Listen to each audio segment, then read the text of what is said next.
Imagine this. You've worked for 40 years. You've paid off your home.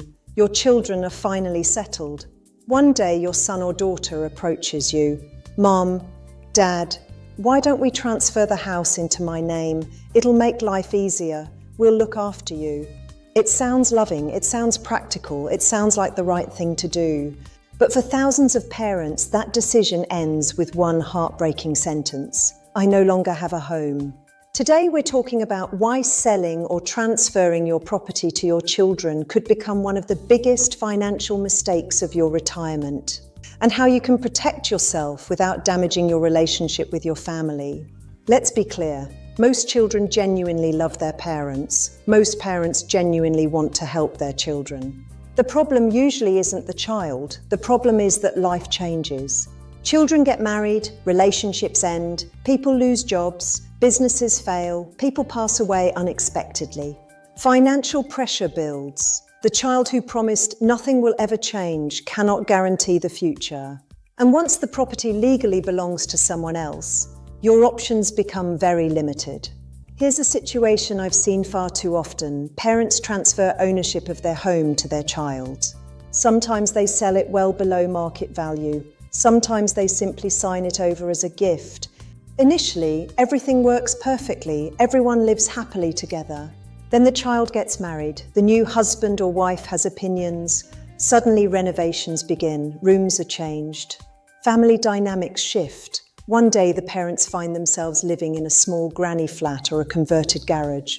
They no longer feel like the owners of the home they spent decades paying for. Eventually they're expected to ask permission before inviting friends over. Sometimes they're told where they can park. Sometimes they're told what they can and cannot do. And in the worst cases, they're asked to leave altogether. Legally, they no longer own the property. Emotionally, they've lost their independence. Financially, they don't have enough money to start over because they never received the property's true market value. This is where many retirees become trapped. Let's say your home is worth 3 million rand. You sell it to your child for 1 million rand because you want to help them. That sounds generous. But where can you now buy another suitable home for 1 million rand? In many areas, nowhere. You've effectively given away 2 million rand of your wealth, and if circumstances change later, you simply cannot replace what you've lost. That generosity can unintentionally leave you financially dependent on the very people you were trying to help. Helping your children doesn't have to mean giving away your security. There are far safer options. You could sell the property at its true market value. You can decide later how much you'd like to gift. Another option is allowing your children to live with you while clearly documenting everyone's responsibilities. Some families create legal agreements giving parents the right to live in the home for the rest of their lives. Others structure the arrangement through trusts or other legal mechanisms. Every family's situation is different. The important point is this: don't rely on verbal promises. Everything should be discussed and documented. Good legal advice may seem expensive today, but it can save your retirement tomorrow. There is nothing selfish about protecting your future. You spent decades building your financial security. You deserve to enjoy retirement without wondering whether you'll still have a roof over your head. If your children truly love you, they should also want you to be protected. These conversations may feel uncomfortable, but they're far easier than dealing with family conflict after ownership has already changed.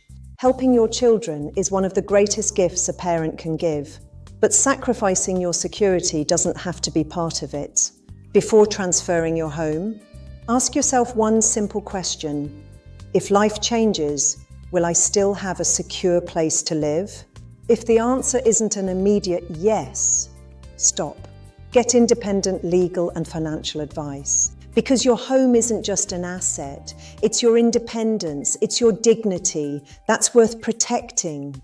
If you found this video helpful, please subscribe to the channel. Here on Life After 60, we talk about retirement and family.